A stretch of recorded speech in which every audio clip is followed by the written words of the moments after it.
His tenant stopped paying rent, and when he went to investigate, he found guest books, 5-star reviews, and a listing on Vrbo for his own home. That's how Corey Jones stumbled into vacation rentals. No business plan, no grand ambition to be an STR investor, just a house that he couldn't sell back in 2009, a tenant who saw an opportunity before he did, and a New York Times travel feature he never knew existed about a property that, well, he owned.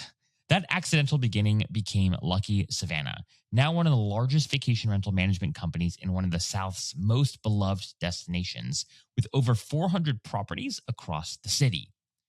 Corey and I sat down together in one of those properties, a 3-story home built in the 1760s, the oldest masonry brick structure in the state of Georgia, where George Washington, yes, the George Washington, frequently stayed. It's been a colonial meeting house, a law firm, and now a meticulously restored luxury vacation rental that just won one of Vrbo's top homes of the year. In this episode, Corey and I explore how a rental gone wrong became a 400 property portfolio and why saying yes to everything was the right move early on. We talk about what historic luxury means and how Corey's team blends 18th century architecture with modern amenities. We talk about why Savannah's hotel-first culture forced his team to operate at a higher standard from day one. We also talk about how he's thinking about AI, including a dedicated budget line item for 2026, the case for casting a narrow net in an industry that rewards specialization, and why the operators who stayed disciplined through the post-COVID hangover are the ones getting calls from homeowners today.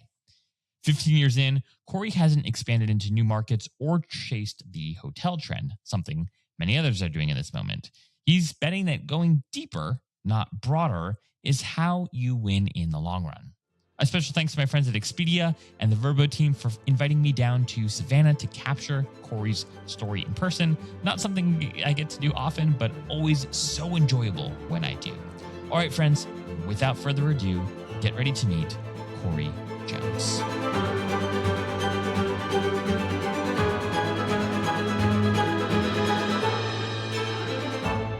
Well, Corey, welcome to Behind the Scenes. It's an absolute honor to have you. It's not always that I get to travel for these podcasts. A lot of it is done on Zoom, actually Riverside, but most people know Zoom.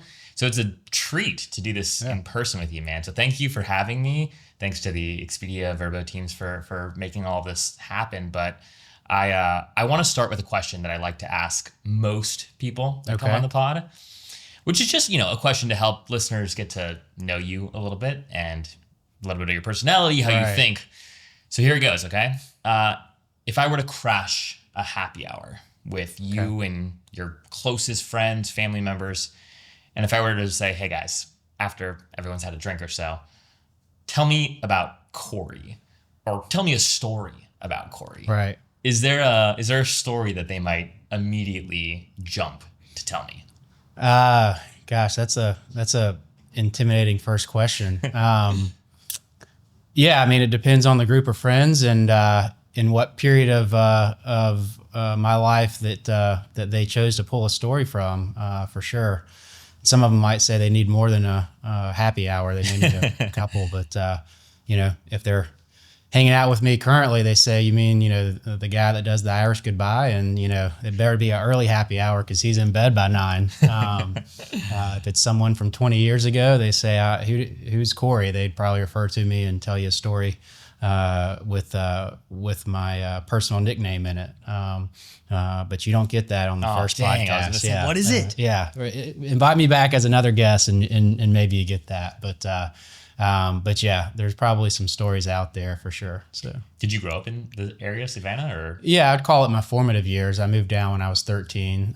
So young enough to form childhood friends, and a lot of them are making careers and building families here. So it's a unique place to grow up and then to make a living as well. I feel like while I make a living hosting transient visitors, Savannah as a place has a higher proportion of locals that they grow up here, they start a career here, they don't move away. So it's a great place for family and to build a business. So So this could be totally anecdotal, but I just feel like I've heard more about Savannah as a place that my friends are going to. My parents the other day were talking about maybe we should go to Savannah.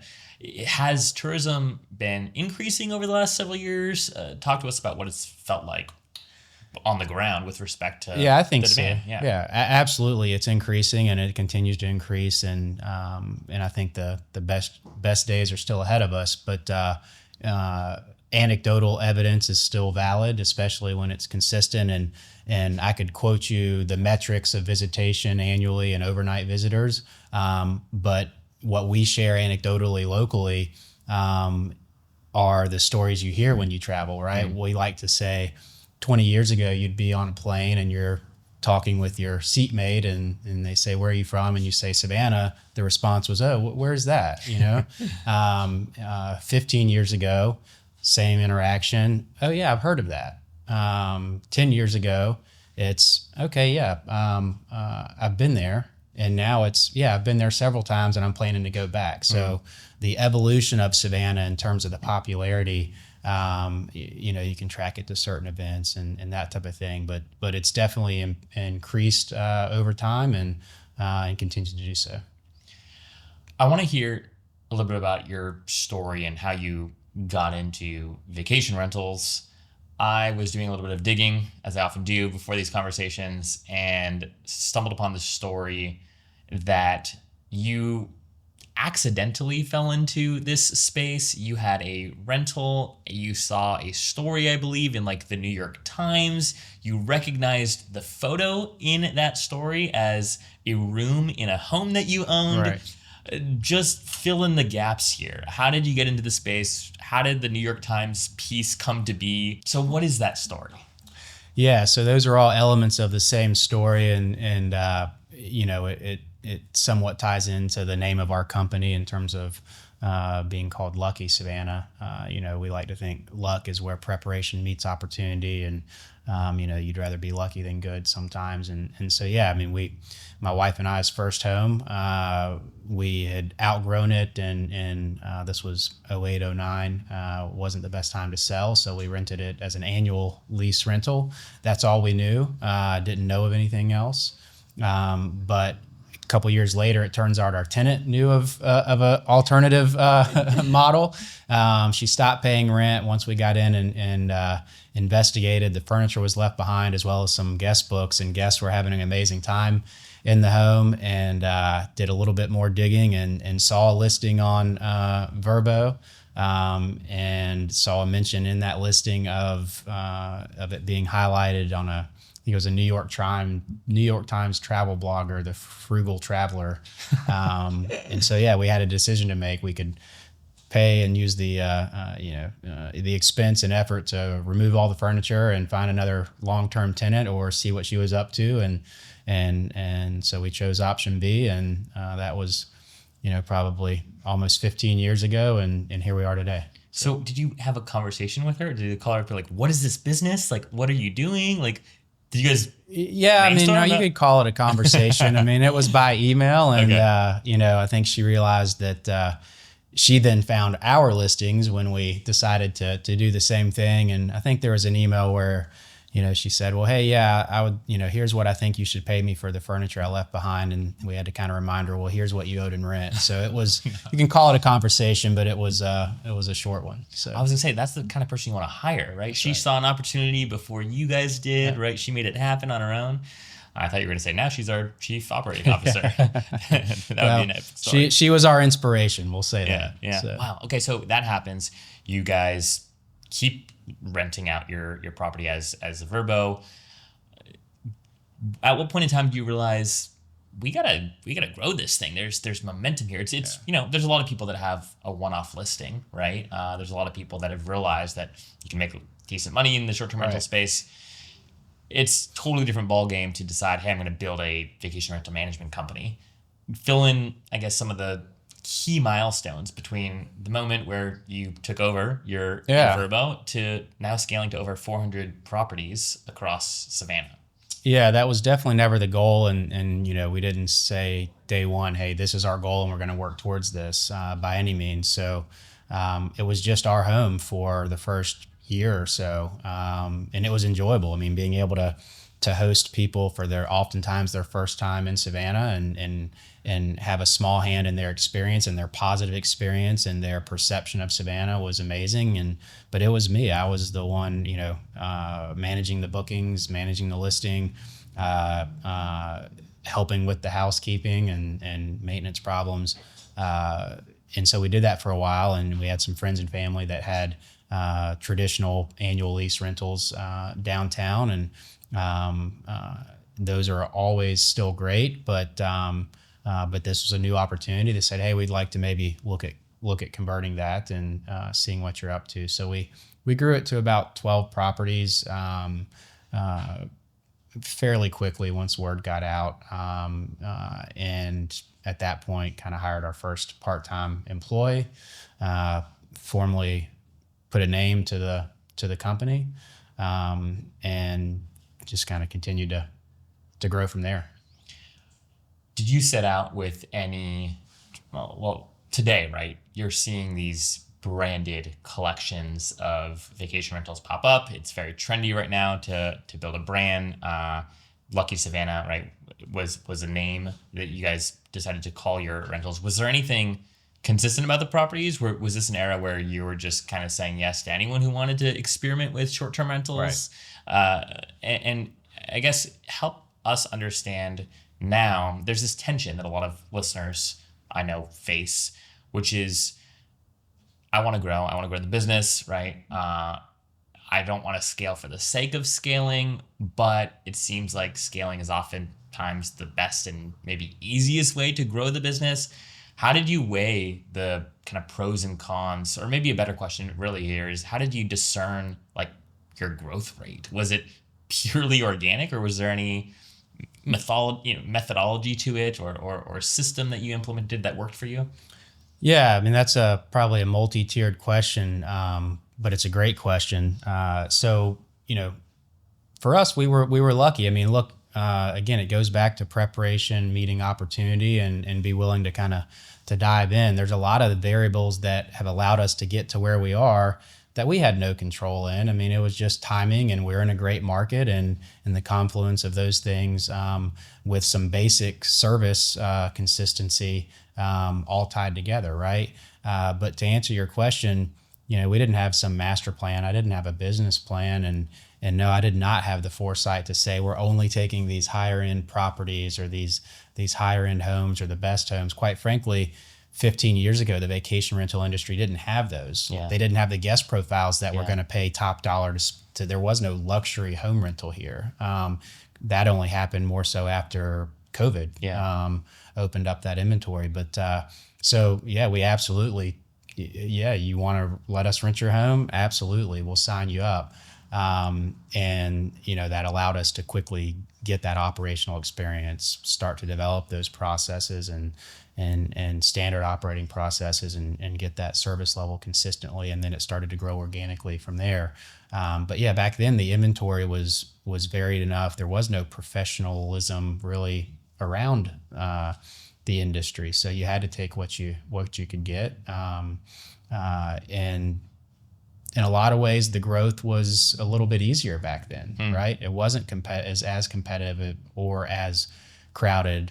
The homes that would do well back then would not do well today. So today you do need to be a little bit more selective. Your margins are going to be different based on the quality of the home and that type of thing. So I want to hear the story behind this home that we're in, because it's a truly remarkable story. And I think once we hear that story, we can tease out some of these concepts we've been dancing around a little bit around. How do you think about your portfolio today? How do you think about the trajectory of the industry? How, if at all, is it transforming the way that you think about building your business? So I want to get into all those fun questions in a bit. But first, I want to start with the story of this home. You are one of Vrbo's top homes of the year. It's a really exciting award that you all have received. But tell us the history of this place, because it's unbelievable as I was looking into it. But I want to hear it from your from your mouth.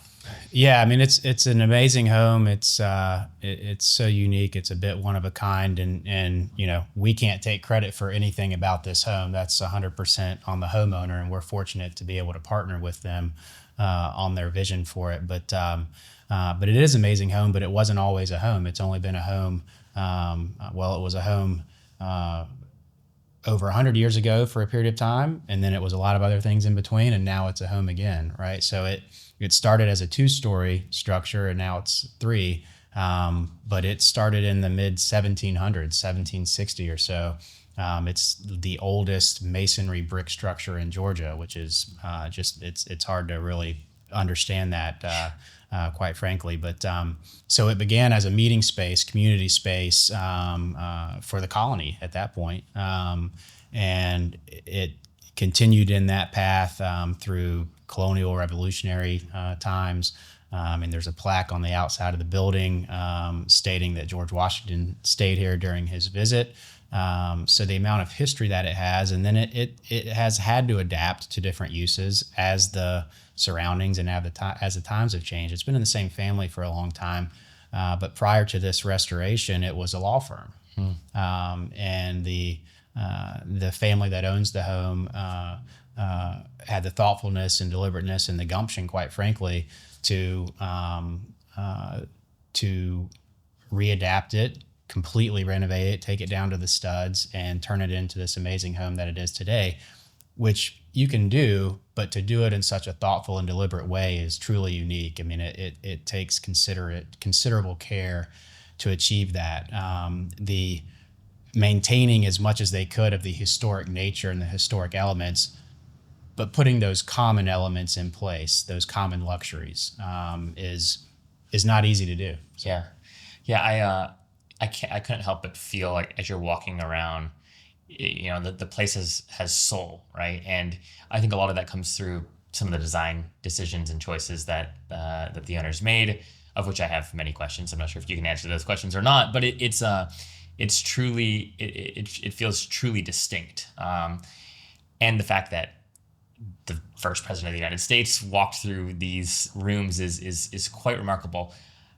Have you guys been able to leverage that story in marketing and positioning? Storytelling is obviously having a moment in how people are marketing hospitality generally, but it's creeped its way into the vacation rental world as well.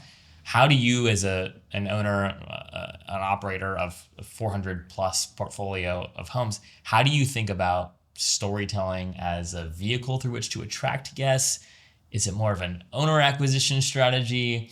Again, I'm throwing 3 questions at you at once, but basically, how have you thought about leveraging the soul that this place offers to the world? Yeah, I mean, that's another great question. And so we try to do a great job of that. We can always do better, for sure. So every home has a story, and especially when the average age of your home is 130 plus years, every home has a lot of stories, right? So you can go down the rabbit hole of leaning into every individual one, but then if you do that too much, have you diluted the whole effect of it? This home is so special and unique that even in that small segment of historic homes, it still stands on its own, right? So we try to give it the special attention and leverage that, but it still fits under this broader concept of historic luxury, right? There are a lot of old homes that you can stay in Savannah. There are very few that are this historic, but this nice, this many amenities, this level of fit and finish, and that type of thing. So that's kind of how we approach this home specifically. But to your point, in terms of maybe even 10 years ago versus today, we're trying to do a better job segmenting. We don't want to be all things to all people. We want to be able to have a product for everyone that wants to visit Savannah. But we are finding better success, and our working theory is that we will be better successful long-term for both guests and homeowners, whether it be acquisition or retention, to cut deeper, but not broader. Yeah. Right. You can't, it's a double-edged sword. The vacation rentals, home rentals have become so mainstream that the funnel, right, the opportunity is there, But you've got to be segmented. You've got to be thoughtful. You've got to engage with that guest because they have so many options. I would rather go after a more engaged guest and have a higher conversion ratio of a smaller pool than just, throwing a wide arc out there and seeing who I can grab. So when it comes to the design of the home and the strategic decisions the owners made as part of the renovation, do you know anything about like why they chose the design aesthetic that they did? I mean, it looks like you just look around and it feels like a gallery in some respects, not in like a gaudy or unapproachable way. You don't feel like you're in a museum, but you feel like everywhere you turn, there's a story behind, that mirror or that vase or the is that a heron? I don't even know what kind of bird that is on the wall there. It is a great blue heron. A great blue heron. So, okay. Do you have any fun like story about a piece or a figure of the home? I don't have any stories about individual pieces, but just the concept that the owners kind of followed here is, and this is, your ideal homeowner is someone that it's either going to be professionally decorated or it's going to have those thoughtful touches that have stories behind them. So there is thoughtfulness around it. Every piece in here, even if it's not historic or original to the home, should enhance the feel that you're in this historic home. And everything has to be of a minimum caliber, right, to cumulatively create that effect. They had options where they needed to update certain fixtures. The hardware on the doors is a great example. They deliberately, it's new hardware, but it looks like it's been here for 100 years, right? It's just those high touch point elements. And then in terms of how they did the design, their trade-offs, it's a historic home in a small footprint, so you're somewhat limited, right? You need to be creative. They could have probably made more usable space by eliminating the original staircase in this home, but that's a key feature. You are never going to see a staircase like that in a home today. Probably for good reason. It's a little steep, right? But it gives you this, you immediately see that staircase and have this visceral sense of the history behind it, and wow, like that was from a different time, right? But then right on the other side of the wall, you have a newly installed elevator, so you have accessibility. So it's just that blend of what we call this historic luxury, right? You get the essence of the history behind the home, but the luxuriousness of these modern amenities, so you should want for nothing. And I think that's the umbrella concept that this homeowner and some other great homeowners in our portfolio have tried to take. One of the things that I've seen more, I don't want to call it attention, but there are folks who own homes like this one who clearly have a story and a brand in and of themselves, right? They might not have the time or the energy or resources to manage the property. They might not have the time or desire to market it themselves, but they clearly have a story, they clearly have a brand. How do you think about, I guess, the trade-off between really focusing, and you were hinting at this a few minutes ago, but really focusing in on the story of one property that has, I'm thinking about all the viral TikToks and Instagram reels that could be put out about want to stay in a place where George Washington walked. The story, the opportunity on social in particular really does write itself. That said, that there is a tension, right, between like marketing Lucky Savannah and growing that brand and the individual brands of the homes that you're stewards of. How do you think about that tension, if at all? Like, hotels have the same problem, quite frankly, like the collection problem. Right. Like, do you market the collection or do you market the individual properties that are part of the collection? How do you and your team, with such a massive portfolio, how do you decide like where to focus limited, I would imagine, time with marketing and promotion materials? Another great question. We don't view it as tension, and if you structure it properly and execute on that structure, it shouldn't be adversarial in terms of what's good for the home is also good for the brand and vice versa, right? We at the brand level only exist because we have amazing homes. And those amazing homes, in theory, only do as well as they do because they have a great brand partnering with them that has that exposure and that can drive that business. And so it's a mutually beneficial flywheel effect if it's done correctly. So that's kind of how we approach it, for sure. Getting back to our earlier commentary with the changes in the market, the competitiveness of it. Are we trying to do a much better job? Will we take any home that or homeowner that calls us now? No. Yeah.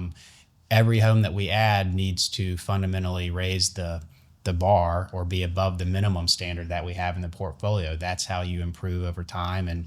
And also from a marketing standpoint, you have to, right? For us to get the highest return on our marketing dollars and marketing strategies, it only makes sense to be able to more narrowly define those versus throwing a wide net. Yeah.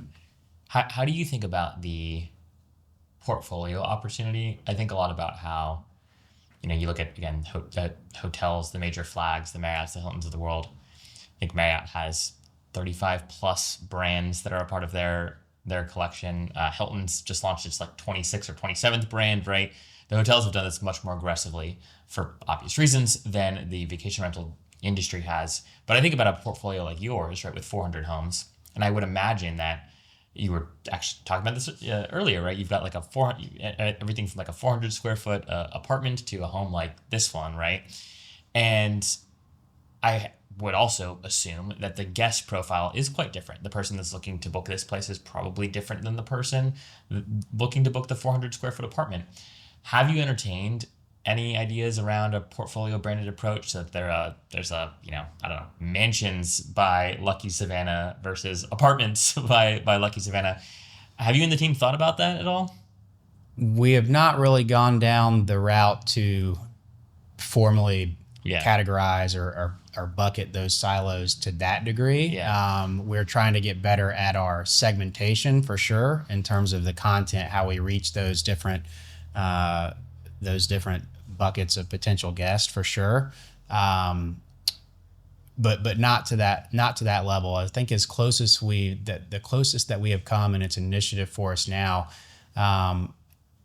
is we are leaning into what we would call a luxury segment. Yeah. Right. So this is a brand standard that maybe only 15 to 20% of our whole inventory can qualify for. It's got to have some exclusivity to make it make sense. And a few years ago, the vacation rental industry, and at least in our market, didn't support that. There wasn't enough traveler demand that was looking at home rentals from a luxury top end basis. Now that's not the case. Someone that was normally booking the nicest hotel, depending on how many people they have in their party, they're happy to book the nicest vacation rental in town. Yep. So we're seeing that and we're leaning into that. And the idea is if we promote the top end properties, well, then everybody else will get the benefit of that as well. So that's probably the extent right now that we're driving into some segmentation and categorization,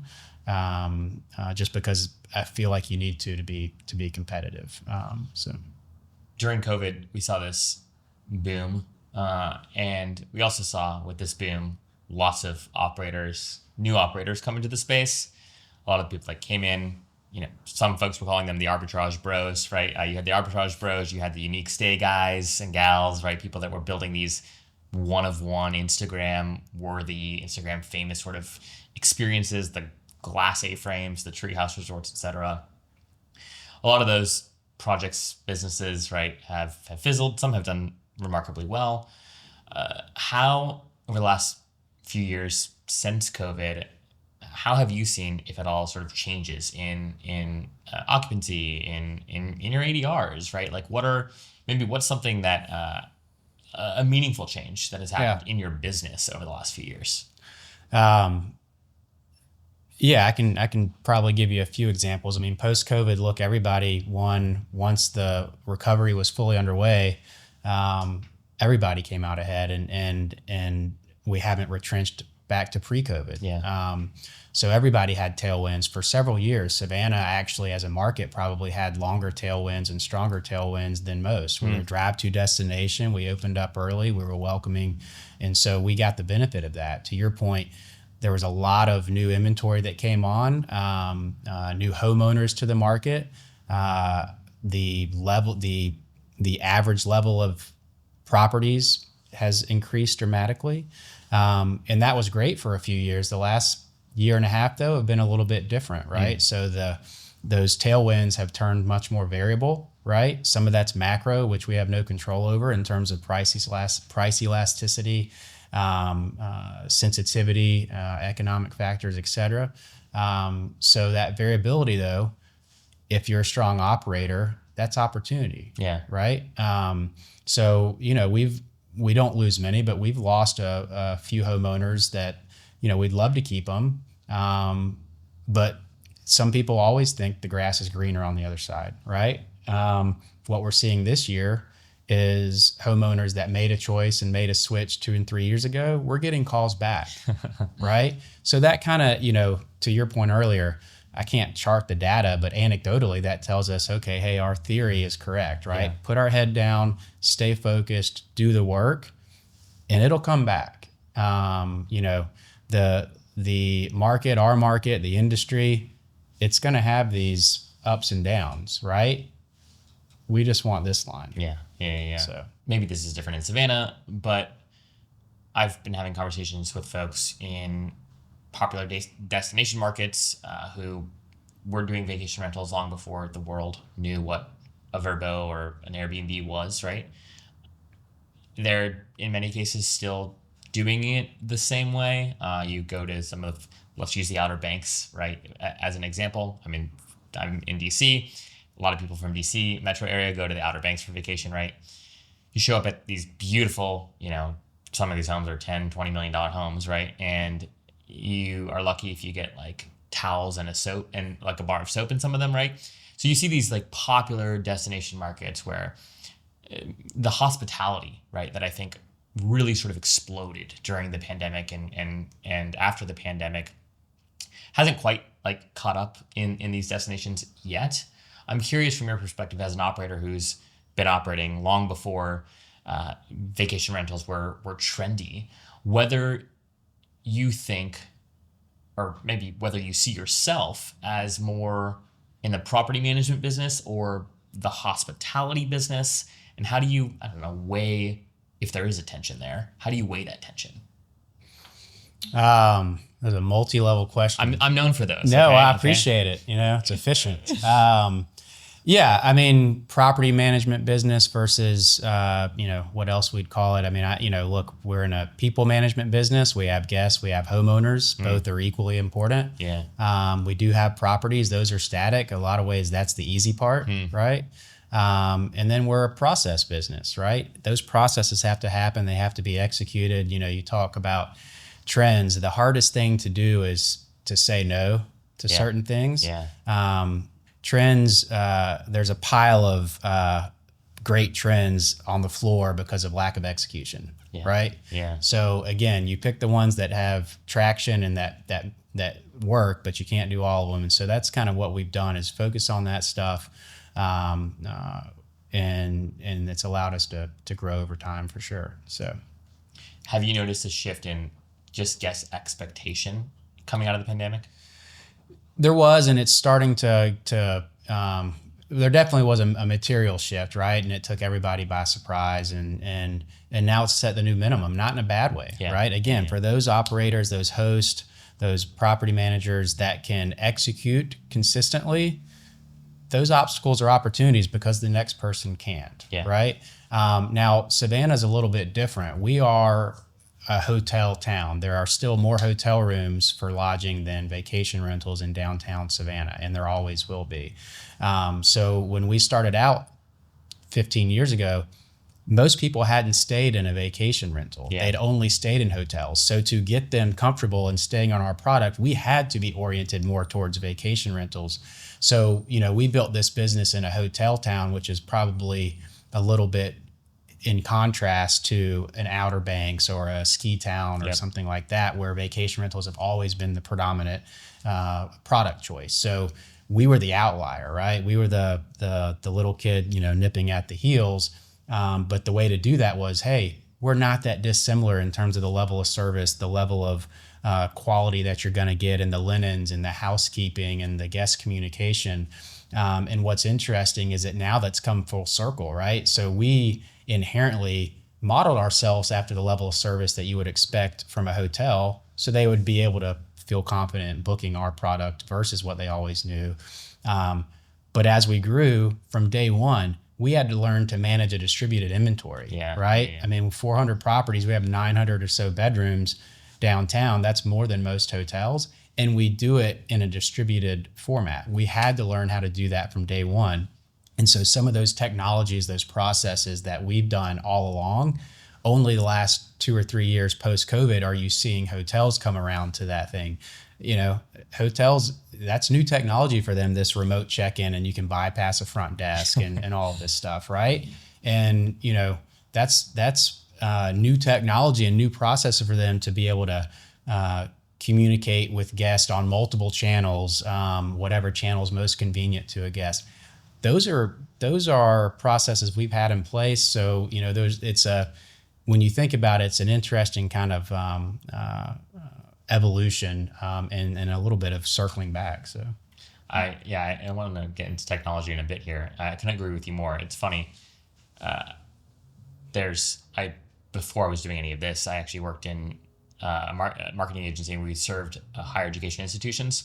And I always swore there was no industry that was further behind technologically than higher education. And then I came to hospitality and realized, oh no, they're behind even education, or maybe like on parallel paths. I want to get into that in a second, but is the hotel lobby strong here? Like, I'm curious. Take us through some of the conversations that I believe I heard a conversation you had earlier around how you were one of the first. You rallied the troops to kind of go and talk about, hey, vacation rentals are a thing. They're growing in Savannah. How do we want to set guardrails for ourselves? What should regulation look like? Given that you are in a hotel town, what is the relationship between hoteliers, hotel owners and operators and vacation rental operators? And how has that changed, if at all, over the last several years? You know, we're unique, and I've learned more from the hotel operator and hotel developer friends that I have in this town than I have from vacation rental professionals in the industry, quite frankly. So I think that may be unique. We're not adversarial at all. We wouldn't be in the position we are today without them laying the groundwork of people wanting to come here before vacation rentals were a thing, right?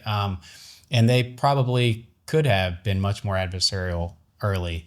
But the reason I love Savannah, I'm so proud to call it home, and I'm equally as proud to be able to have a business here and sharing it with guests, is the way that Savannah comes together, right? Now, we'll compete with hotels. I'll compete with other property managers with the best of them. But if there is an obstacle or a headwind facing the market, we all come together. So it's market destination first. And then secondary to that would be the competition and our longtime hoteliers in the market. I believe, and I would hope that they saw the bigger picture, right? What's good for this lodging option is great for the market in general over time, because somebody that's coming with a large group where a home might be the best fit this time, we're a repeat visitation destination. The next time they come for a work conference or just two of them, or a shorter 1 or 2 night stay, the hotel may be the best. We want to get people into the market first. Yeah. And so that's been very unique and helpful. And I wouldn't be where I was today without our hoteliers in town and kind of taking me under their wing. And then the broader hospitality community here as well. So yeah, I feel like I think about this all the time. And I think the data, more than ever before, also shows that this is true. Is the greatest lie that was ever sort of like seeded was that hotels and vacation rentals were like in competition with each other, right? In terms of like in competition for the same guest. And I'm sure historically, right, and that there may have been some truth to that, right? But now I think all the time, every traveler I know stays in both. It just depends on the purpose of the trip, right?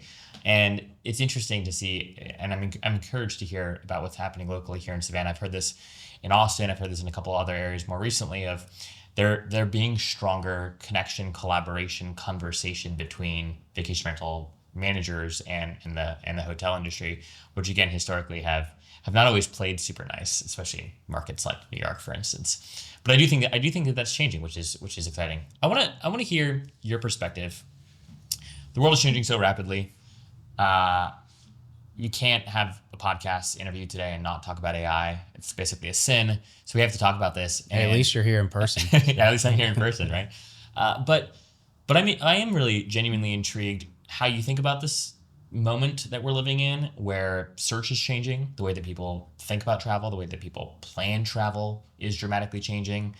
There are lots of unknowns. I think, quite frankly, we're seeing, traditional travel companies, despite great earnings reports, kind of tanking in the stock market. We've seen the Claude effect affecting travel, right?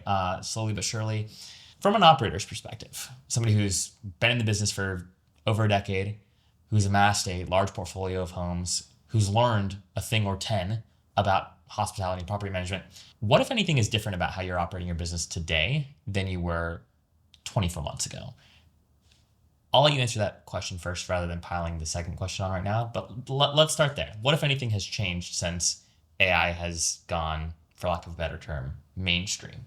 Yeah, it's not just AI, but in the 24 months, like I said, just the macro level variability that we see, and it's not just us; it's every market, it's every geographic market, or a lot of them, and hospitality in general. So you just have to be that much more on it. When everyone has tailwinds, that's easy to hide a lot of deficiencies and that type of thing. But when that wind is variable, you got to be able to tack and redirect and rechart a path.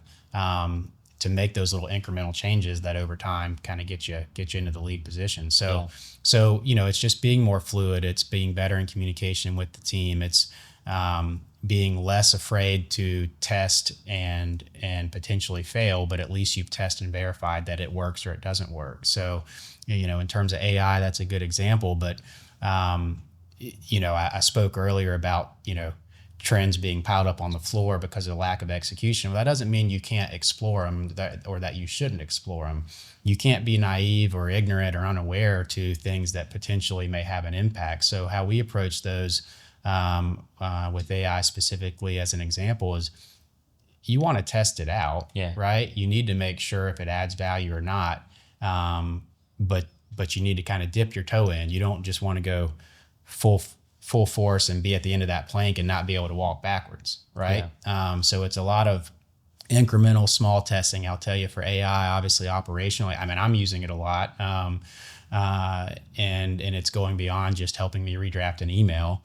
And if you use it appropriately, it adds value. It creates productivity. For us, it's not replacing anyone. The way we're utilizing it, we're getting greater productivity from the people we have in place. It is a multiplier of the knowledge that they have inherently about how to operate the business. That's how we've utilized it today. And I'm sure that'll change as the capabilities and the new agents and all of that come into play. But, a real life material example is that we just were going over our, kind of digital marketing budget, and it's never been there before, but 2026 has a AI budgetary line item, right? We're testing it out, right? Is it going to bypass some currently some current OTAs and conversion channels, or is it going to enhance them, right? But if you don't try it at all, then you don't know, right? So it's an opportunity you got to test it, because if it does have traction, then you're ahead of the game. But you have to do it in a way that you're not pot committed and you can pull back. Yeah. I was talking to an operator recently who was saying that one of the most effective uses their team has gotten out of AI recently is taking their PMS data, whether they use Escapia or others, and running it through Claude and basically asking Claude for all the guests checking in this week, what, if anything, can I garner from their guest profile to help me enhance their stay? And they said that while they were doing this, they found a couple things that their guest services team had missed, because they also have a large portfolio. So there's a lot of people checking in all the time. And they use that as like a very small, but I think very tangible and helpful example and use case for without this tool, we never would have realized that it was Sue's birthday, and she had been here 4 times, and her husband usually books, but it was the first time she booked, and so we didn't know that she had stayed at our properties previously, and they got to do something fun for her birthday. So I think that that's stories like that, I think, give me a lot of hope, because it enables teams who may not have huge resources, may not have whole guest services teams, right, to do. And there's so many use cases, and there, and we could think of 3 more right now, right, and then explore them and see if they made sense. We're using them a lot on things that just traditionally took a lot of bandwidth. Again, it still takes someone that has the knowledge of what to ask and what they need to get out of it to execute it. So for us, again, it is enhancing the productivity and the performance of good people and good teams, not replacing them. But a great example with Vrbo and our listings, right? Their algorithms may change here and there, and the conversion rates on different homes, it's allowed us, we can export a spreadsheet, upload it, and say, hey, these are the categories. Sometimes we don't even have to say categories. It will put them in pretty close buckets already. Yeah. And we can plug in the booking conversions by channel and all that, and it will start to highlight, well, yeah, here's what I noticed. This listing is a little bit different than this one.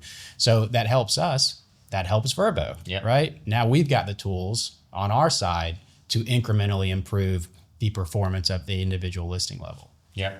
I think that is like the unfair advantage that any OTA has, is they have incredible data across millions, if not hundreds of millions of traveler touch points, and being able to marry that with something operational like your own PMS data, I think presents this really unique data set that gives companies like yours, companies like Expedia, quite frankly, this unfair advantage. Quick story. This is a true story. I was trying to figure out where to go for my dad turned 60 in January, and I come from a big family, and so I have 2 young boys. Several of my siblings have little kids. Trying to find a place for everyone to go is a nightmare right now, quite frankly. And I knew we needed to be like a 2-hour drive from DC, which is where all of my family lives. I went to Vrbo. I went to Airbnb. It was really hard to like find a stay that made sense. And the thought occurred to me. This was back in September. Why don't I just try to see if ChatGPT can like find me a place to stay? So I put in my prompt. I was incredibly specific. These are the ages of the kids. This is the kind of place that we're looking for. It's got to be less than 2 hours outside the DC metro area. Rough bedroom counts, etc. Aesthetically, what we were looking for. It returned a single result. That single result happened actually to be on Vrbo. I clicked the property. I looked at it. I did end up booking it directly because it was a little bit cheaper. But I found it on Vrbo, and it was a property I had literally never heard of. I went back to both Vrbo and Airbnb and tried to like find that actual property. It was on the 4th page, right? I never go to the 4th page of any search result ever. Right. Who does? Right. But point being, I found that place. It was the first and only result returned, and it was a small mom and pop operator, and it was literally the perfect place for our family. And it was amazing, right? And I share that story because I think it presents this huge opportunity for operators of all shapes and sizes. There's this fear that like AI is going to hurt the little guy. And I actually think it's going to enable folks with very specific travel requests to find the little guy, which is pretty exciting. Yeah, look, we're on the same page. I think it's exciting for me. I probably go down the rabbit hole on AI too much sometimes. But like I said, for us, it's about not being naive to it, being aware of it, testing it out in a measured way, so that you're not too committed too early if it doesn't work. Because while that is extremely helpful to you, then you have to overlay that with, well, how many travelers are as sophisticated as you, right? Or me, So you have to always look at it through that lens. That if the spend to get in front of you is measurable or in relation to the size of the opportunity, that's one thing. But if there's not a lot of sophisticated travelers that far in that AI journey, as you and I are, then you don't want to be overcommitted on it. So. Yeah. And also I think I tend to, sometimes my commentary can sound like I'm knocking on the OTAs, which I'm certainly not doing. Cause I think there's also this other thing to consider, which is planning a trip is fun. Exploring inventory and like where you might stay is exciting, right? Looking through all the photos, right? And the way that we're currently most of us are using AI today is it's very vanilla, right? It's plain text, the big text box. You throw a huge prompt into that text box and Right. maybe it returns a picture or two. Very different experience than when you're on Vrbo and you get to like scroll through these beautiful listings right all around the world. So I'm not convinced. I don't know. I think there's still, obviously none of us know anything at this stage. But I think part of the most exciting part of travel is the planning and is the discovery. And it's really hard to get like a visual hit that's pleasing in an agent world right now. We'll see if that changes. Yeah, it's exciting and fun unless you do for a living property management and vacation rentals, because then every trip you take with your friends, you are the planner. So, but even that, it puts us in that mindset, right? Yeah. Like with this home, going back to this home, it's about, and you talk about OTAs and how does someone select, and if you're making travel plans for a larger group or family, you want every amenity box that you can think of, and they won't mess with or even realize that 6 of them are there. Yeah. But you want to have them there. Yeah. Right. Yeah. So I could talk about the psychology of conversions and bookings for a long time, but yeah. I have a couple of final questions for you, Corey. One is just around the future of your business, right? So you've been in the business for a while. You've seen ebbs and flows. You've made it through COVID, which is a big win, right? How do you think about now we're talking about AI or in the changes that are happening to the industry more broadly? How do you think about the next 2 to 3 years of your business? Maybe what's something you're really optimistic about, and then what's something that you're concerned about or worried about? Yeah, that's a great question. I mean, we're optimistic about our business. We're optimistic about the markets that we're in. We don't have a grand roadmap to be materially more geographically dispersed. I mean, we know our bread and butter. We know our strengths, and it's right here. And we know the customer base that feeds into this market. We know the homeowner base, and there's enough growth opportunity kind of here in our service region to allow for that. So the next 2 or 3 years in terms of opportunity are more the same but better, right? Yeah. I mean, that's kind of our driving force. The potential risk factors are probably still a little bit macro and micro, right? Macro or just some of the instability or variability that we've seen in the last, like you said, 18 to 24 months that we hadn't seen in the prior 24 months. That doesn't concern me so much, because I know that doesn't only impact me, that impacts everybody else. And we have to feel confident that we like our chances. If the same variables are impacting everybody, we like our chances of coming out on the front end of that. For our markets, regulatory pressure is always there in our industry, but I feel like we've probably protected ourselves as best we can. I mean, Savannah specifically was one of the first cities in the nation to recognize our use and address it then, which is probably the best thing that could ever happen to us as an industry, but also to the city in terms of finding that balance early. So there's always going to be headwinds and variability. We don't have a bullseye or any big bad wolf sitting on the bulletin board at work that we are mindful of every day. So. Yeah. Do you ever think about going into hotels? No, we've gotten close with some multi-unit collections that, they have a cohesive design aesthetic, and we do some branding at that collection level. But that's about as close as we get. There's a lot of great hotel operators. Yeah. And to do it well, in my opinion, you have to have some scale.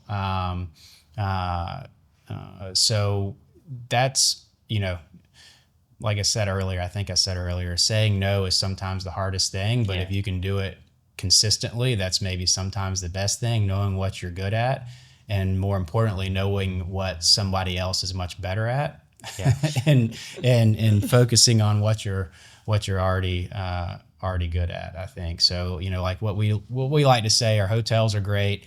But if it has not only a bed and a bathroom, but if it's got a kitchen in it, then we're the right person. So yeah. I love it. It's trendy right now. Folks are, but I'm with you. It's a totally different business. Final question for you, Corey, is if you were talking to a hospitality entrepreneur, somebody who was getting into the space for the first time, and they wanted to build a business, they wanted to build a, let's say, vacation rental management business, what advice, given everything that you've learned over the last 15 years, given what you know about the current environment, all of its opportunities, all of its risks, where would you advise them to start? Is there a category that they should go after? Is there a stay type they should really focus on? Is there a market that they should tap into? What are your thoughts?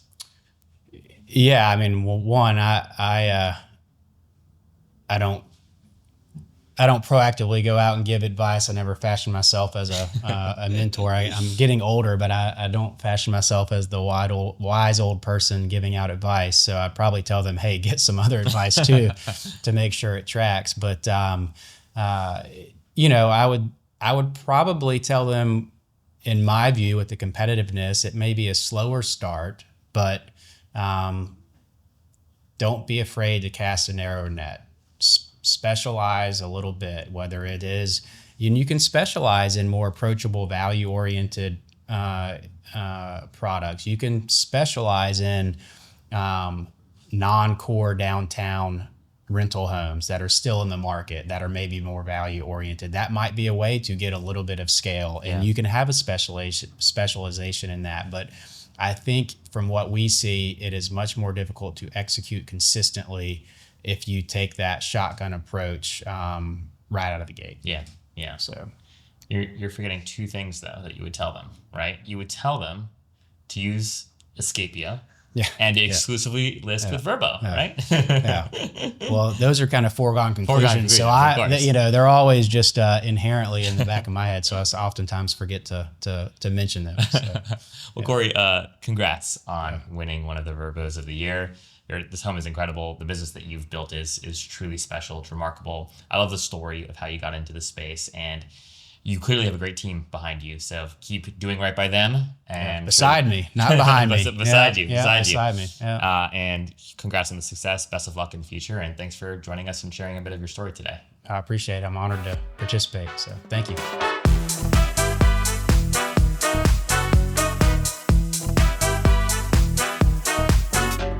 Hey friends, thanks for joining us for this episode of Behind the Stays. I'd love to know what you thought of the episode. Feel free to shoot me a DM on Instagram at Behind the Stays, or send me an email at zach@journey.com. If this is your first time tuning in, it's a pleasure to have you, and we hope to have you back again soon.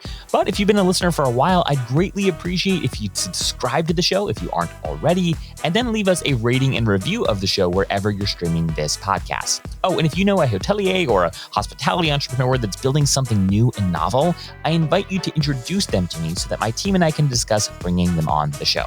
Again, you can just shoot me an email at zach@journey.com or a DM on Instagram. Behind the Scenes is brought to you by Journey, a next-generation loyalty program built for the modern traveler. We're looking to onboard new boutique hotels, unique stays, and the top vacation rental management companies onto our platform every day. If you're a hospitality entrepreneur who has a stay or a collection of stays with soul, we'd love for you to apply to join our alliance at journey.com/alliance. Again, that's journey.com/alliance. Thanks for being here, y'all. We will see you next time.